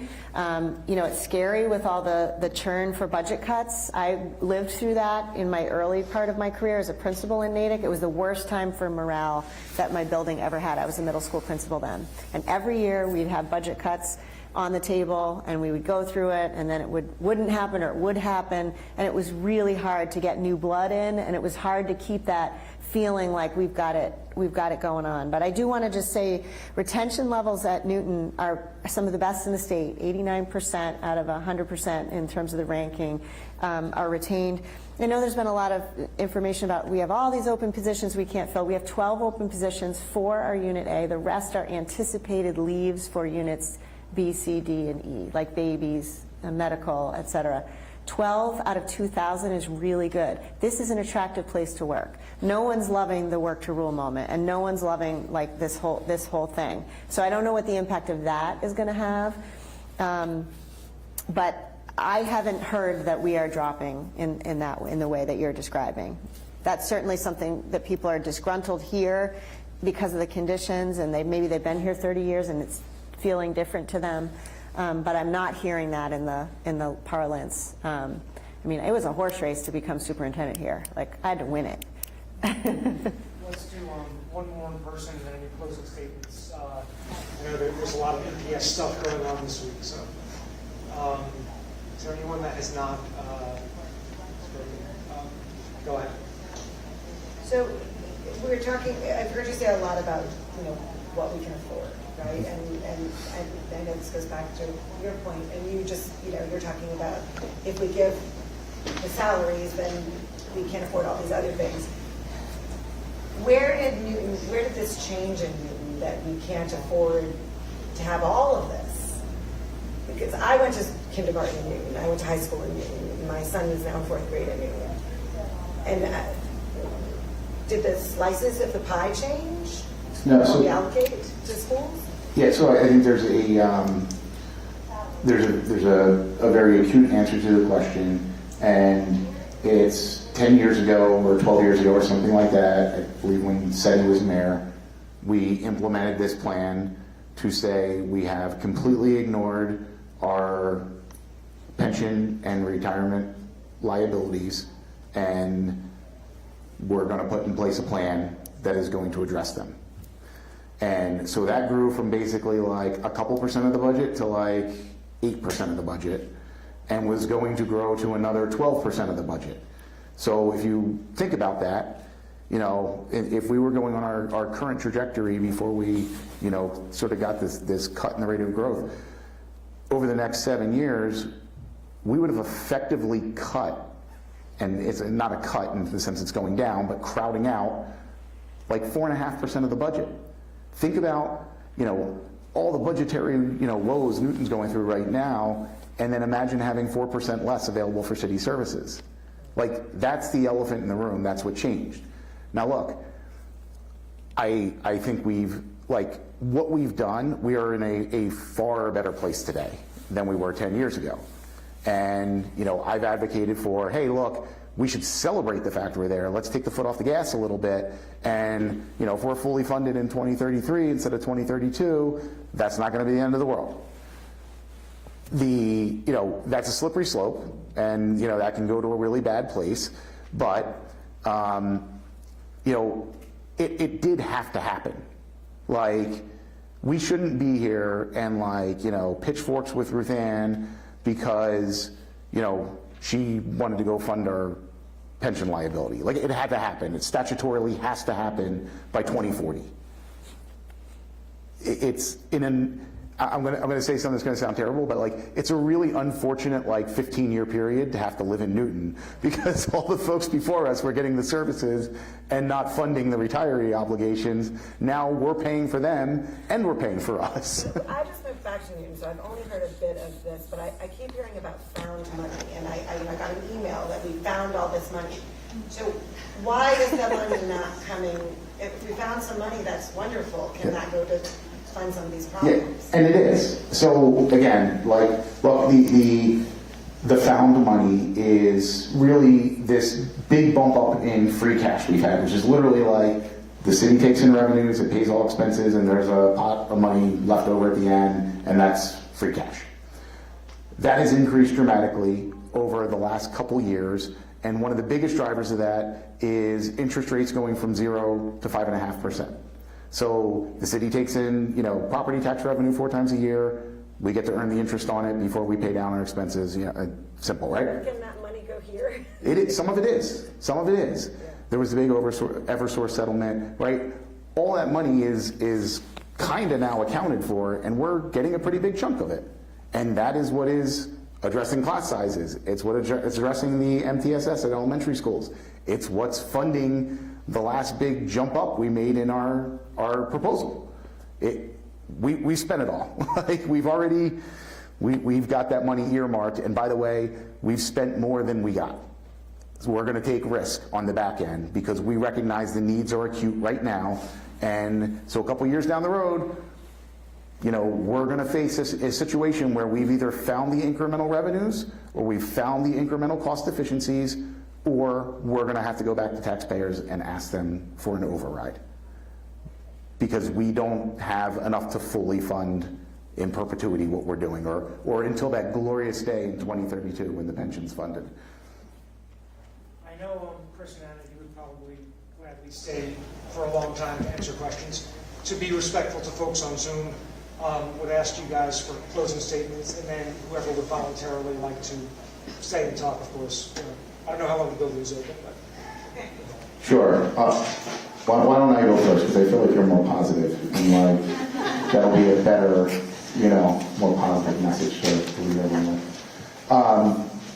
Look, I guess, I'm not going to say much other than, number one, I hope, this helps. I hope getting this kind of communication, we need to massively increase the level of transparency as to what's been going on in this district than existed for the years prior.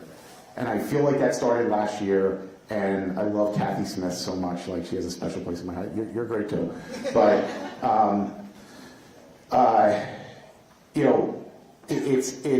it's one of the most important things we have to do.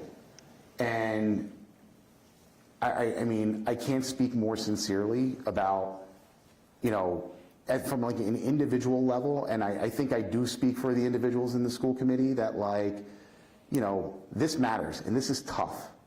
It is a really tough thing to go through to, take these folks that we know do so much for our kids and have this, fight and the way it's going on, and, it's hard.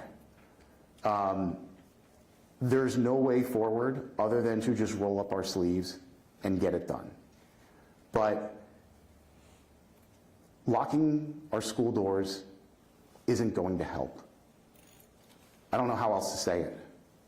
I mean, you can't be more committed than we are. We're already fully committed. Striking isn't going to make us more committed. We're already there. So, I wish I had something better to tell you all, and I feel like, I'm kind of letting the group down that I don't have the plan, but we are going to do absolutely everything we can to resolve this, and to resolve this as quickly as we can, and then to that point, we are going to take a week to breathe, and then we're going to go right back at it to figuring out how we never go through this again. Do you have something positive to say? Always. You should put that in an email out there to the families that will get forwarded to the teachers.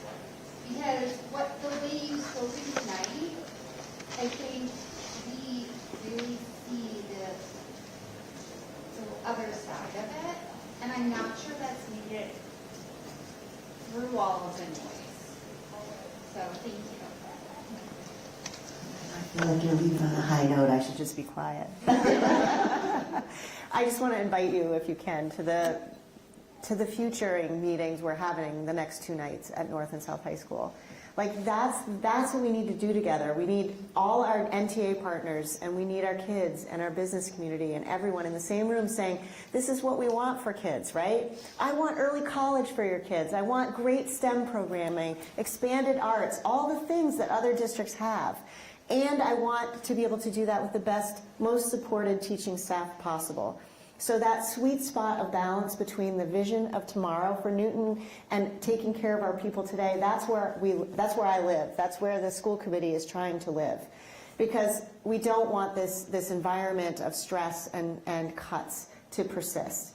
So you got to push for that vision. And we're going to push for that. And we're going to push for it in public meetings. We're going to have our road shows. We're going to talk to kids and staff about it and ask them what their needs are. So I'm just going to keep reflecting back to you what all those constituencies are going to want. And then you're going to have to tell your elected officials what you need. And that is really the only way this is going to get done. So I look forward to that, and I really appreciate the time that you've given us tonight. We're also always available if you have other questions moving forward. Thanks for coming.